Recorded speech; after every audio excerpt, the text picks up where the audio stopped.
የዜና መጽሔት ቀዳሚው የዜና መጽሔታችን ርዕስ የቀጠለው የምርጫ ውጤት ገለጻና ኦፌኮ የሰነዘረው ትችት ይላል። የኢትዮጵያ ብሔራዊ ምርጫ ቦርድ በድህረ ምርጫ ውጤት ማሳወቅ ስራውን በመቀጠል የቀረቡለትን የፖለቲካ ፓርቲዎች ቅሬታንም እየተመለከተ እንደሚገኝ አስታውቋል።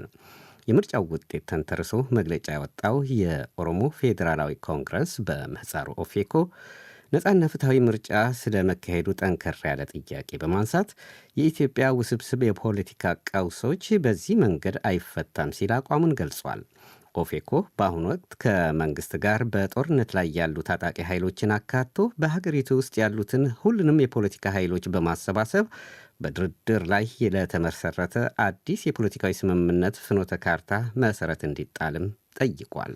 ስዩም ጌቱ ከየምርጫ ክልሎች ወደ ማዕከል የሚመጡትን የምርጫ ውጤቶች ተቀብሎ በትክክል የተቀመጡት ለመሆናቸው በማጣራት የማረጋገጥ ስራውን አጠናክሮ መቀጠሉን ትናንት ሐሙስ ማምሻውን ለጋዜጠኞች በሰጠው መግለጫ የገለጸው የኢትዮጵያ ብሔራዊ ምርጫ ቦርድ ለዚህ ስራ የተመደቡ ሰራተኞች እየሰሩበት መሆኑን አስታውቋል። ቦርዱ የስራ ሂደቱን ለጋዜጠኞች ካስመለከተ በኋላ መግለጫ የሰጡት የቦርዱ ሰብሳቢ ሜላትወርቅ ኃይሉ እንግዲህ እንዳያችሁት በዚህ የማጣራት ሂደት ከየምርጫ ክልሉ የሚመጡት ውጤቶች የሚቀበል የስራ ክፍል አለ። ያ ስራ ክፍል ተቀብሎ ወደ ማረጋገጫ ስራ ለሚሰጡት ባለሙያዎች ይቀርባል። እነዛ ባለሙያዎች ደግሞ አጣርተው ወደ ኦዲት ክፍል ይልኩታል። ኦዲት ክፍል ደግሞ በሕጉ መሰረት መርምሮ በአረጋጋጮቹ በኩል ለቦርዱ እንዲቀርብ ይደረጋል ማለት ነው። በሐሙስ አመሻሹ ጋዜጣዊ መግለጫ ምርጫው ከተካሄደባቸው 1139 ምርጫ ክልሎች ውጤቶች አሁን ላይ ከ8 የኃይል የምርጫ ክልሎች ውጤት በስተቀር 1131 ውጤቶች ወደ ማዕከል መምጣታቸውንም አረጋግጠዋል። ወደ 120 የምርጫ ክልሎች ላይ በተለያዩ የፖለቲካ ፓርቲዎች የቀረበው ቅሬታ በቦርዱ የሕግ ባለሙያዎች እየታየ እንደሚገኝም ቦርዱ በመግለጫው አብራርተዋል። እነዚህ ቅሬታ የቀረበባቸው የምርጫ ክልሎች ተጣርተው እልባት ሳያገኙ የእነዚህ የምርጫ ክልሎች ውጤት ይፋ እንደማይደረግም የገለጹት ወይዘሮ ሜላትወርቅ ኃይሉ እስከዛሬ 148 ምስክሮች የምስክርነት ቃላቸውን ፖለቲካ ፓርቲዎች ባቀረቡት ቅሬታ ላይ አቅርበዋል። እነዚህ ባለሙያዎች ያንን ስርዓት ጠብቀው ምስክርነት እየሰሙ የሰነድ ማስረጃ የሚያጣሩ ይሆናል። እንግዲህ የመጨረሻ ውሳኔ ሰጪው አካል ቦርዱ ነው። በዛ መሰረት የሚከናወን ይሆናል ማለት ነው። ቦርዱ አሁን ወደ ማዕከል መጥተው የማጣራት ስራ ተደርጎባቸዋል የተባሉትን ውጤቶች ግን ከስር ከስር ይፋ ማድረጉን ቀጥሏል። ቀደም ሲል በተከታታይ 2 ቀናት ይፋ ከተደረጉ የ46 ምርጫ ክልሎች ውጤት በተጨማሪ ትናንት ሐሙስ ማምሻውን 32 የምርጫ ክልሎች ከጠቅላላው 1139 ምርጫው ከተደረገባቸው የምርጫ ክልሎች የ76 ምርጫ ክልሎች ውጤትን ይፋ አድርጓል።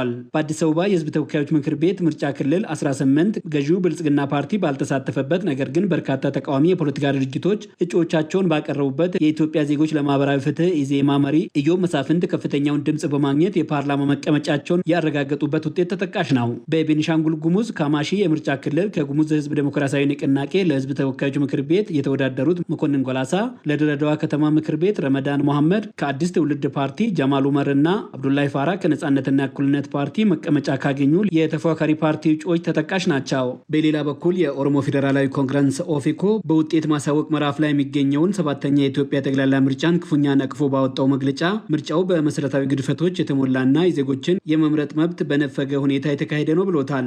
ምርጫው ፍትሐዊና ዲሞክራሲያዊ እንደነበር የገለጹትን የአፍሪካ ህብረትና የኢጋድ የምርጫ ታዛቢዎችን የዲሞክራሲን መርህ ያቃለለ ሲል ክፉኛ የነቀፈው ኦፌኮ በኢትዮጵያ ምርጫ መካሄዱን በበጎ በመመልከት መግለጫ ያወጣውን የአውሮፓ ህብረትንም አጣጥሏል። የፓርቲው ሊቀመንበር ፕሮፌሰር መረራ ጉዲና ለዶይቼ ቬለ በሰጡት አስተያየትም ዘላቂ ሰላምና መረጋጋት ይመጣል አይመጣም፣ ምርጫ አሁን በተካሄደበት መንገድ ዲሞክራሲያዊ ስርዓት ይወለዳል አይወለድም፣ በስነ ስርዓት መዝነን ምርጫ ይቅርና ቅርጫ እንኳን እንደማይሆን አስልተን ወጥተናል። የኢትዮጵያ ብሔራዊ ምርጫ ቦርድ ሰብሳቢ ወይዘሮ ሜላትወርቅ ኃይሉ በጸጥታ ችግር ምክንያት ምርጫ ስላልተደረገባቸው አካባቢዎች እጣ ፈንታ ትናንት ማምሻውን በሰጡት ጋዜጣዊ መግለጫ ላይ ተጠይቀው ምርጫ ያልተደረገባቸው አካባቢዎች እንግዲህ የኢትዮጵያ ብሔራዊ ምርጫ ቦርድ አስቻይ ሁኔታው መኖራቸውን እየገመገመ እያየ ሁኔታዎች ሲመቻቹ ምርጫውን ያካሄዳል። ለዶይቼ ቬለ ዘገባ ስዩም ጌቱ ነኝ ከአዲስ አበባ።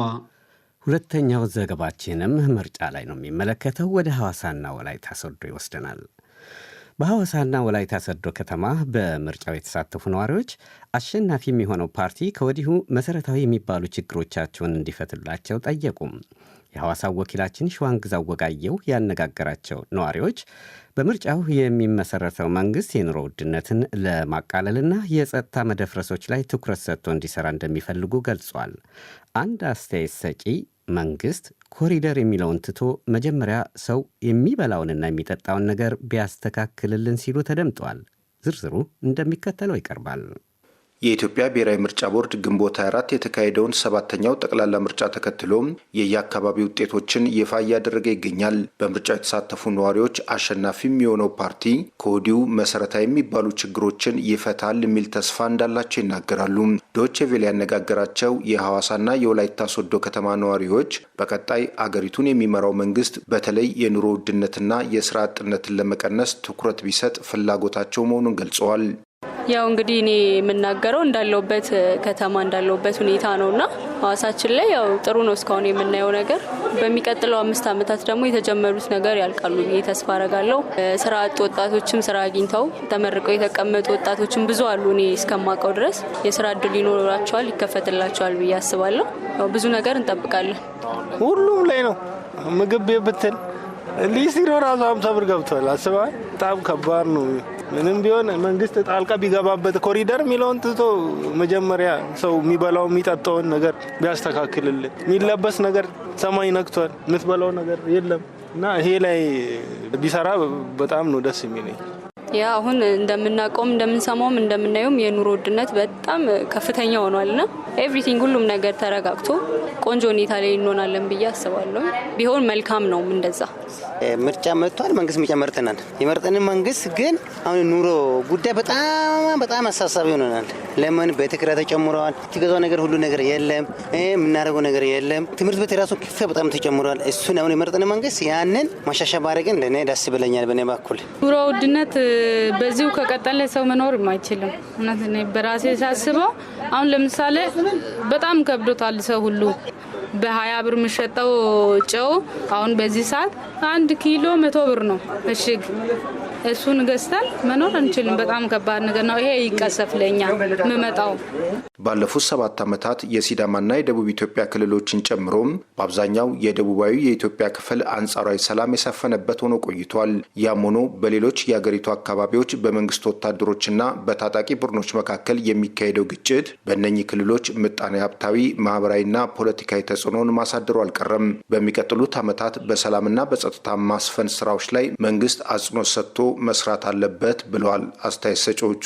በተለይ ከጸጥታ አንጻር ላለፉት ዓመታት በጣም ሀገራችን ውስጥ ከጸጥታው ጋር ተያይዞ የሆኑ ቦታዎች ላይ በጣም የሚሰሙና ጥሩ ያሉ ነገሮች አሉ። እነዚህ ነገሮች ላይ መንግስት በስነ ስርዓት አጽንኦት ሰጥቶ መስራት አለበት ብዬ አስባለሁ። ምክንያቱም ሰው ሰላም ሲኖር ነው ስራ መስራት የሚችለው፣ ፖለቲካም ሃይማኖትም መካሄድ መሆን የሚችለው አንድ ሰው ሰላሙ ሲገኝ ነው ወይ ደህና ሲሆን ነው። ስለዚህ እነዚህ ነገሮች ላይ በጣም እንዲሰራ እላለሁ። አሁን ከተማው እንደዚህ በጣም አምሮበታል። በጣም ደስ ብሎናል ለሁሉም ሰው። ግን እዚህ ደቡብ ውስጥ ሰላም ናቸው። ወደ ሌላ ቦታ ሰው እየተገደለ እያለቀ ነው። ይሄ ነገር እኔ ያቋማለሁ። በሃይማኖት የምነሳ በዘር በቃ ዘረኝነት የሚባለው ነገር ይቁም። እሱ እንዲቀሰፍ ነው። እኛ በሰላም መንገድ አንድነት ላይ ለመኖር ነው እኛ የምንፈልገው። ከዚህ በኋላ ጥላቻ ይቁም፣ ዘረኝነት ይቁም፣ በሰላማዊ መንገድ መኖር ነው የምንፈልገው። የኢትዮጵያ ብሔራዊ ምርጫ ቦርድ በግንቦት 24 ምርጫ ከተካሄደባቸው ከ1139 የምርጫ ክልሎች መካከል እስካሁን የ1131 የምርጫ ክልል ውጤቶች ወደ ማረጋገጫ ማዕከላት መድረሳቸውን የቦርዱ ሰብሳቢ ሜላትወርቅ ኃይሉ ትናንት በሰጡት ጋዜጣዊ መግለጫ አስታውቀዋል። ለዶቼ ቬለ ሸዋንግዛው ወጋየው ከሐዋሳ። ቀጣዩ ዘገባ ወደ ሳውዲ አረቢያ ይወስደናል። ሳውዲ አረቢያ በዚህ ሳምንት 4 ኢትዮጵያውያን በሞት ስትቀጣ ኢትዮጵያ ደግሞ 1655 ዜጎቿ በምህረት እንዲለቀቁ ማድረጓን አስታውቃለች። በሳውዲ አረቢያ የሞት ቅጣት ተበይኖባቸው ፍርዳቸውን በተለያዩ እስር ቤቶች ሆነው በመጠባበቅ ላይ የሚገኙ በርካታ ኢትዮጵያውያን እንዳሉም ከቤተሰቦቻቸው አንዱ ለዶቼ ቬለ ተናግረዋል። ሂሩት መለሰ ተከታዩን ዘገባ አጠናቅራለች። ሳውዲ አረቢያ በዚህ ሳምንት 4 ኢትዮጵያውያንን በሞት መቅጣቷን አስታውቃለች። በሳውዲ አረቢያ የሀገር ውስጥ ጉዳይ ሚኒስቴር መረጃ መሰረት ሰኔ 1 ቀን 2018 ዓ.ም 2 ኢትዮጵያውያን በናጅራን ግዛት እንዲሁም ሰኔ 3 ቀን 2018 ዓ.ም ሌሎች 2 ኢትዮጵያውያን በአሲር ግዛት በስቅላት መገደላቸው ተዘግቧል። 4ቱም ኢትዮጵያውያን በሞት የተቀጡት ወደ ሳዑዲ አረቢያ አደንዛዥ እጽ ይዘው በመግባታቸው ነው መባሉም ተገልጿል።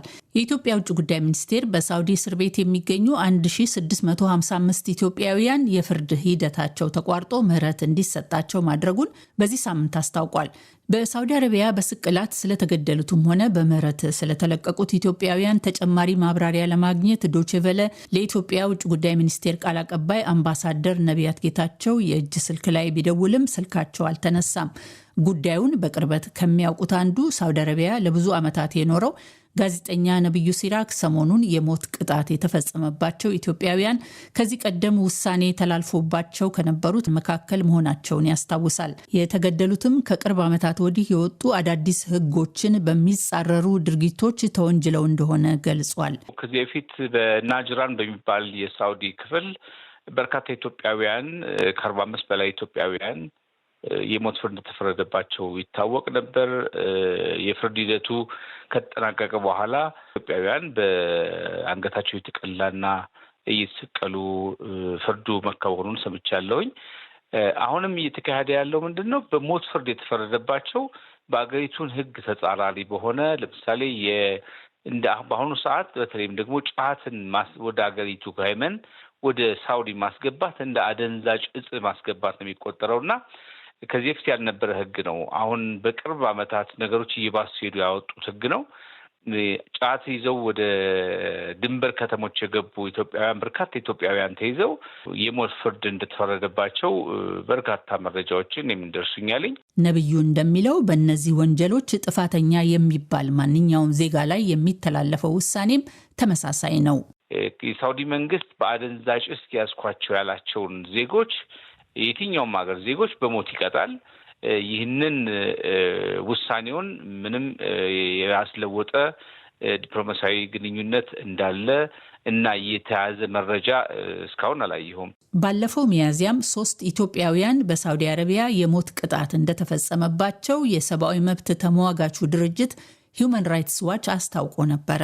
የሞት ቅጣት ተፈርዶባቸው በሳዑዲ እስር ቤቶች ቀናቸውን የሚጠባበቁ በመቶዎች የሚቆጠሩ ኢትዮጵያውያን እንዳሉም ሂዩማን ራይትስ ዋች በወቅቱ ገልጿል።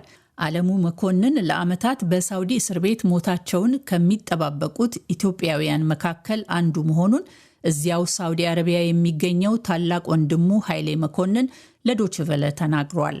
ወንድሜ ነው። አለሙ መኮንን ይባላል። ከታሰረ 6 ዓመቱ ነው። ልጁ በሌለበት ነገር በመጣ በ3 ወሩ ነው። ጅዳን የታሰረው ስራ እየፈለገ ነው። ነፍሰ ገዳህን ብሎ ነው ያስገቡት። በት ነገር ነፍሰ ገዳይ አድርገውት አባትየው ማለበትኝ የሟቹ አባት ማለት ነው። ዝም ብሎ ስራ እየፈለገ ነው ያስገቡትኝ። በዛ ያዙትኝ። ሞት ቅጣት ተፈርዶበታል። ወስደውታል። ፍርድ ቤት ሄዶ ሞት ፍርድ ተፈርዶበታል። ነፍሰ ገዳዮቹ ጋር ያለው የታሰረው ጅዳ ነው ያለው። እስር ቤቱ ሽመሽ ነው የነበረው። አሁን ይቀይሩ ሳይቀይሩ ባላቀም አሁን አባትየው እሱ ነው የገደለው ብሎ ማለበት ሻራ የለበትም። ምንም ነገር የለበትም። ያው ዛሬ ነገ እያለ ሞቱን እየተጠባበቀ ነው ያለው ማለት ነው። ምንም በሌለበት ስራ ፍለጋ በሄደበት ሰው ገለሃል ተብሎ ከዓመታት በፊት ወንድሙ አለሙ መኮንን ሞት እንደተፈረደበት የገለጸው ኃይሌ መኮንን ወንድሙ ፍትህ እንዲያገኝ ቢጥርም እንዳልተሳካለት ነው የተናገረው። እኔም ብጮህ በቃ የሚረዳኝ ሰው አጣሁኝ። ሚዲያ ላይ ሁላ ለቀኩኝ። በዚያ በቃ ኤምባሲ ላይ ሄዶ ጠይቆት የሚያውቅ የለም። ያው ምንም በሌለበት በቃ ሞቱን እየተጠባበቀ ነው ያለው። ለኤምባሲ ሄደህ ነግረሃል አንተ? ኤምባሲ ሞክሬ የነበረ በፊት እዚህ ሪያድ አምባሳደር ምናምን አለ ተብሎ ሞከሩኝ። ያው ብቻ ምንም ትርጉም የለውም። እዛ የጅዳን ኤምባሲ ጅዳ ላይ የነበሩት ኤምባሲም ቁጥር እየተቀበሉ እየደወሉ ቆየ። ግን ሄዶ የጠየቀው ሰው የለም። ነግረሃቸዋል? የት እንዳለ አናግረውሃል? በፊት ጊዜ ሞክሬ የነበረ ግን ሄዶ የጠየቀው ሰው የለም። በምን አወቅ የጠየቀው ሰው እንደሌለ? እሱ ደውልኛ ነው ኮሎኒ እዚሁም በጥርጣሬ ገብተው ብዙ የሚሰቃዩ ሰው አሉ። የህዝብ ባሶቹም ሆነ ምንም ሆነ እንዲያተርፉልኝ ነው የምፈልገው። ምንም በሌለበት ነገር ማለት ነው። ሰርቶ ቢሆን መቼም አንድ ሰው ቅጣቱን ማግኘት ችግር የለውም። እዚህ ሀገር ህጉ ከባድ ነው። ግን ምንም በሌለበት ነገር በቃ እኔ ብዙ እንግዲህ 6 ዓመት ሙሉ በቃ ብዙ ነገር እየሞከሩ ነው። ግን ሊሳካልኝ አልቻለም። ለአሜሪካውያን የኢቦላ ማገገሚያ ማዕከል ኬንያ ውስጥ መገንባቱ ያስነሳው ተቃውሞ ይላል ቀጣዩ ዘገባም።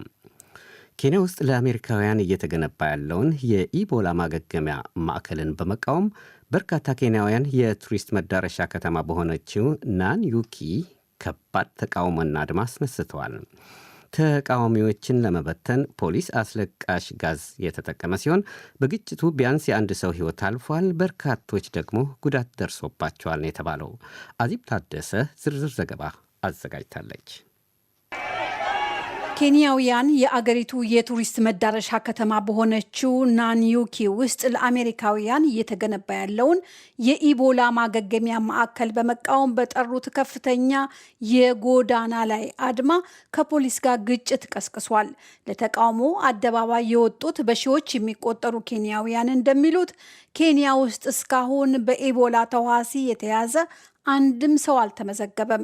ስለዚህ ኬንያ ይህንን በአንዳንድ አፍሪካ አገራት እየተስፋፋ ያለን ተዋሲ ማገገሚያ መስራትና ወደ አገረዋ በበሽታው የተያዙትን ማምጣት የለባትም።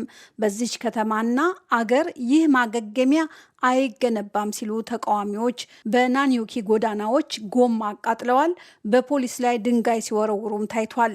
ፖሊስ በበኩሉ ተቃዋሚዎች ላይ ውሃ በመርጨት አስለቃሽ ጢስ በመተኮስ ተቃውሞውን ለመበተን ሞክሯል። ለአሜሪካውያን የኢቦላ ተዋሲ ማገገሚያ ማዕከል ግንባታን ለመቃወም አደባባይ ከወጡ ተቃዋሚዎች መካከል ቢያንስ አንድ ሰው ሞቷል። የኬንያው ፕሬዝዳንት ዊሊያም ሩቶ ይህ አወዛጋቢ እቅድ ከተሰማ በኋላ ባለፈው ሳምንት በኢቦላ ተዋሲ ለተጠቁ ማገገሚያ ጊዜያዊ መጠለያና 50 አልጋዎች በኬንያ የአየር ኃይል ጦር ሰፈር ላይኪፒያ ላይ እንዲዘጋጅ ሆኗል። ይህ የተደረገው የኬንያ ፍርድ ቤት ባለፈው ሳምንት ለአሜሪካውያን የታቀደው የኢቦላ ማገገሚያ እንዳይገነባ በጊዜያዊነት እንዲቆም ትዕዛዝ ካስተላለፈ በኋላ መሆኑ ነው። ይህ የሩቶ እርምጃ ለተቃውሞ አደባባይ ለወጡት ኬንያውያን የሕይወትና የሞት ጉዳይ ነው። አንድ ሰው በጥይት ተመቶ መሞቱን መረጃዎች ደርሰውናል እና እየጠየቅን ያለነው የእኛ የጸጥታ ኃይሎች አሜሪካውያንን ለማከም የታሰበበትን ተቋም ለመጠበቅ የራሳችንን ሰዎች መግደል የጀመሩት መቼ ነው? ኢቦላን ወደ ኬንያ ማስመጣት አንፈልግም። ወደ ናኒዩኪ ኢቦላን ማምጣት አንፈልግም። ሌላው የናኒዩኪ ነዋሪ እንዲሁ ኢቦላን አንፈልግም ብለዋል። ላይኪፒያ ውስጥ ኢቦላን አንፈልግም። ለምን ወደ ሌላ ቦታ አይወስዱትም? ስለዚህ እባክዎን ፕሬዝዳንታችን እዚህ ኢቦላን አንፈልግም። በዲሞክራቲክ ሪፐብሊክ ኮንጎና በዩጋንዳ በኢቦላ ተዋሲ የተያዙ ሰዎች ቁጥር ከ600 በላይ መሆኑ በያዝነው ሳምንት መጀመሪያ ተረጋግጧል።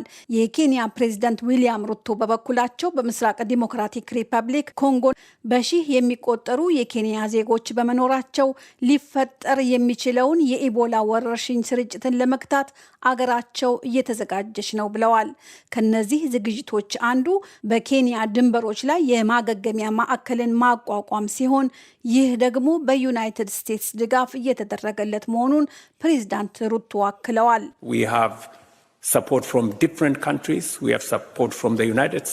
ይህንን ሁኔታ ለመቆጣጠር ከዩናይትድ ስቴትስ ጨምሮ ከተለያዩ አገሮች ድጋፍ እያገኘን ነው። ዩናይትድ ስቴትስ በኢቦላ ተህዋሲ ለተያዙ 23 የማገገሚያ ማዕከሎች መካከል አንዱን ለማቋቋም ዝግጁነቷን አሳይታለች። ይህንን ሁኔታ ለማሸነፍ በጋራ እየሰራን ነው። ሆኖም እንደ ናኒዩኪ ባሉ ቦታዎች ለሚኖረው ተራው የኬንያ ዜጋ በኢቦላ የተያዙ የውጭ ዜጎችን የማስተናገድ ውሳኔ ግን ያልተጤነበት ትክክለኛ ያልሆነ እርምጃ መሆኑን ብዙዎች ይስማማሉ። የመጨረሻው ዘገባችን የአውሮፓ ህብረትና ደቡብ ኮሪያ እንዲሁም የሰሜን ኮሪያና ቻይና ጉባኤዎች የሚቃኝ ነው። የብራስልስ ወኪላችን ገበያው ንጉሴ ያጠናቅሮታል፣ እንደሚከተለው ይደመጣል። የአውሮፓ ህብረትና የደቡብ ኮሪያ መሪዎች ባለፈው ሮብ እዚህ ብራስልስ ልዩ የተባለ ጉባኤ ያካሂደው የንግድና የኢኮኖሚ ግንኙነታቸውን ለማሳደግና የመከላከያና ደህንነት ትብብራቸውን ለማጠናከር የተስማሙ መሆኑ ተገልጿል። ከጥቂት ቀናት ቀደም ብሎ ደግሞ የቻይናው መሪ ፕሬዝዳንት ጂፒንግ ሰሜን ኮሪያ ፒዮንግያንግ ከተማ ድረስ ዘልቀው በሚሳይልና ኒውክሌር ፕሮግራማቸው ምክንያት በምዕራባውያን ተገልለውና ማዕቀብ ተጥሎባቸው ካሉት የሰሜን ኮሪያው መሪ ፕሬዝዳንት ኪም ጋር ተገናኝተው እንደዚሁ ልዩ የተባለ ጉባኤ ማካሄዳቸው ታውቋል። የቻይናው መሪ ጂፒንግ በተለይ ፕሬዝዳንት ትራምፕ ዳግም ወደ ስልጣን ከመጡ በኋላ በአውሮፓ ህብረትና አባል መንግስታቱ መሪዎች ራሳቸው ፕሬዝዳንት ትራምፕና ፕሬዝዳንት ፑቲን አንድ በአንድ ቤጂንግ ድረስ እየሄዱ የንግድና የዲፕሎማሲ ግንኙነታቸውን የሚሿቸው መሪ ሆነዋል። ፕሬዝዳንት ትራምፕ ከአውሮፓ ወዳጆቻቸው ጋር የገቡበት የንግድ ውዝግብና በኢራን የተዘፈቁበት ጦርነት፣ አውሮፓም በዩክሬን ጦርነት ምክንያት ከሩሲያ ጋር የፈጠረው ፍጥጫና የአሜሪካና አውሮፓ ግንኙነት መሸርሸር ምዕራባውያኑ ቻይናን እንደ ንግድ አጋር፣ እንደ አደራዳሪና ተጽዕኖ ፈጣሪ አድርገው እንዲወስዱ ተገደዋል ነው የሚባለው። ሆኖም ግን ከሀገራቸው ብዙም መውጣት አይፈልጉም የሚባሉትና የዓለም መሪዎችን በመቀበል ስራ የበዛባቸው የሚመስሉት የቻይናው መሪ ጂፒንግ ከሰሞኑ የአውሮፓ ህብረትና ደቡብ ኮሪያ ጉባኤ ቀደም ብሎ ወደ ሰሜን ኮሪያ በመዝለቅ በዓለም አቀፍና አህጉራዊ ጉዳዮች ባለሚሳይሉ ከሚባሉት የሰሜኑ ኮሪያው መሪ ፕሬዚዳንት ኪም ጋር ተወያይተው በዓለማችን የበላይነትን ለማስፈን የሚደረገውን ጥረትና ጦረኝነትን በማውገዝ ዓለም አቀፍ ሕግ እንዲከበርና የባለ ብዙ ወገን ዲፕሎማሲ ተግባራዊ እንዲሆን ጥሪ ማድረጋቸው በብዙዎች ዘንድ ያልተጠበቀ ሆኖ ታይቷል። የፕሬዝዳንት ጂፒንግን የሰሜን ኮሪያ ያልተጠበቀ ጉብኝት ትርጉምና እንደምታን በፔንስሎቬኒያ ዩኒቨርሲቲ የቻይና ጥናት ማዕከል ተመራማሪ የሆኑት ዶክተር አሮን ግላሰርማን እንደሚሉት በአንድ በኩል ቻይና የሰሜን ኮሪያ የምንጊዜም ታማኝ ወዳጅ መሆኗን ለማረጋገጥና በሌላ በኩል ደግሞ ለዓለምና በተለይም ለአሜሪካ ያለ ቻይና ተሳትፎና አመራር ምንም አይነት የሁለቱ ኮሪያዎች ድርድር ወይም ዘላቂ ሰላም የማስፈን ጥረት ሊሳካ እንደማይችል ለማሳየት ነው። of the Korean conflict, and there's no long-term peace and stability on the Korean Peninsula without China playing a leading role. በሶል የሴግናግ ዩኒቨርሲቲ ዓለም አቀፍ ጥናት ተቋም ፕሮፌሰር የሆኑት ሃና ሐኪም በበኩላቸው ሰሜን ኮሪያ ከሩሲያ ጎን በመሰለፍ በዩክሬን የምታካሄደው ጦርነትና የምትሰጠው ድጋፍ በተጨማሪም የቻይናው መሪ የሰሜን ኮሪያ ጉብኝትና የጋራ መግለጫ በአሜሪካ አንጻር አንድ የሶስትዮሽ ኃይል እየተገነባ መሆኑን ያሳያል ነው የሚሉት። We're witnessing this growing consolidation of a North Korea, China, Russia axis. በሰሜን ኮሪያ ቻይናና ሩሲያ መካከል የሶስትዮሽ ጥምረት አለ። ይህ ጥምረትም በአሜሪካን አንጻር የቆመ መሆኑ ግልጽ ነው ሲሉም የዓለም አቀፍ ግንኙነቱ ቀውስና የጂኦፖለቲካ ውጥረት የፈጠረውን አዲስ የኃይል አስተላለፍ አመላክተዋል። የአውሮፓ ህብረት በተዘዋዋሪም ቢሆን እየተዋጋ ያለውን ሩሲያን በመሳሪያና ወታደሮች በመላክ ጭምር እያገዘች ካለችው የሰሜን ኮሪያ ጋር ቻይና ግንኙነቷን ማጠናከሯ ያሳሰበ መሆኑ ግልጽ ሲሆን ባለፈው ሮብ ብራስልስ ላይ የተካሄደው 11ኛው የአውሮፓ ህብረትና የደቡብ ኮሪያ የጋራ ጉባኤም ከዚህ አንጻር ልዩና ወቅታዊ እንደሆነ ነው በብዙዎች የታመነው። ደቡብ ኮሪያ ከአውሮፓ ህብረት ጋር ካላት የገበያና የንግድ ትስስር በተጨማሪ በተለይ አሜሪካ ለዩክሬን የምትሰጠውን የመሳሪያ ድጋፍ ከቀነሰች ወዲህ ለዩክሬንም ሆነ ለህብረቱ አባል ሀገራት የጦር መሳሪያ በማቅረብ በኩል በቀዳሚነት የምትጠቀስ ሲሆን ለዚህም የኮሚሽኑና የካውንስሉ ፕሬዝዳንቶች ምስጋናቸውን በሶስትዮሹ የጋዜጣዊ መግለጫ ወቅት አሰምተዋል። ወይዘሮ ቮንደርላይን ደቡብ ኮሪያ ሩሲያ ዩክሬንን ከወረረችበት የመጀመሪያው ቀን ጀምሮ ያወገዘች መሆኑን ጠቅሰው በአደባባይ አመስግነዋል። And your country has given vital support to our Ukrainian friends in their fight for liberation. For this we are very, very thankful. የካውንስሉ ፕሬዝዳንት አንቶኒዮ ኮስታም እንደዚሁ በሶስትዮሹ ጋዜጣዊ መግለጫ ወቅት ደቡብ ኮሪያ ለዩክሬን ለምትሰጠው ድጋፍ ህብረቱ አድናቆት ያለው መሆኑን አስታውቀዋል። The European Union strongly appreciates the Republic of Korea's cooperation and its assistance to Ukraine. የፖለቲካ ታዛቢዎች እንደሚሉት ግን የፒዮንጋንግና የብራስልስ የሰሞኑ ጉባኤዎች የሁለተኛውን ዓለም ጦርነት ማብቃት ተከትሎ የተፈጠሩትና የቀዝቃዛውን ጦርነት ዘልቀው እስካሁን ለየብቻ ግን ደግሞ በባላንጣነት የቆዩት ሁለቱ ኮሪያዎች በአሁኑ ወቅትም የዓለማችን ምዕራብና ምስራቅ ተቀናቃኝና ተፎካካሪ ኃይሎች በየራሳቸው ጎን ለማሰለፍ እየተራወጡ መሆኑን የሚያሳዩ ናቸው። ገበያው ንጉሴ ለዲ ደብልዩ ብራስልስ። የዜና መጽሔታችን የእስካሁን ነበር።